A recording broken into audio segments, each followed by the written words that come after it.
Pulivendula MLA Jagan Reddy పోలీసుల అధికారుల గురించి తన కార్యకర్తలకు ఎలాంటి సందేశం ఇస్తున్నాడు పవన్ కళ్యాణ్ గారు. అదే పోలీస్ అధికారుల గురించి నువ్వెలా మాట్లాడుతున్నావో ఈ వీడియో చూస్తే ప్రతి ఒక్కళ్ళకు కూడా అర్థమైపోద్ది. రాయ్ బాబు, ఈ రోజు నుంచి మీరు ధర్నా చేసినా ఏమి చేసినా ఒక్క పోలీస్ అధికారి మీద చేయకండి.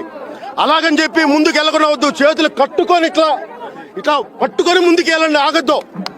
ఇదే పోలీసులు కూడా మన సోదరులే, వారికి కూడా కష్టాలు ఉన్నాయి, అందుకని దృష్టిలో పెట్టుకోండి. మొత్తం ఒకసారి చూసి మళ్ళీ ప్రతి పోలీసు వ్యక్తికి కూడా చెప్తా ఉన్నా, ఎల్ల కాలం తెలుగుదేశం పార్టీ ప్రభుత్వమే ఉండదు అని చెప్పి ఇవాళ ప్రతి అధికారికి కూడా నేను తెలియజేస్తా ఉన్నా.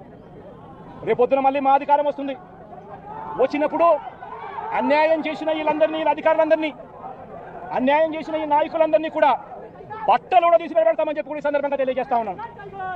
ఎవరిని వదిలిపెట్టేది ఉండదు.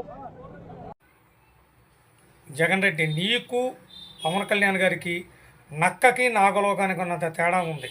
అది గమనించే ఈ రాష్ట్ర ప్రజలు నిన్ను 151 నుంచి 11లో కూర్చోబెట్టారు. ఇంకా నువ్వు సిగ్గు లేకుండా నువ్వు ఇలాగే మాట్లాడితే భవిష్యత్తులో నిన్ను పులివెందుల ప్రజలు కూడా తిరస్కరిస్తారు. గుర్తుపెట్టుకో, పులివెందుల ఎమ్మెల్యే జగన్ రెడ్డి.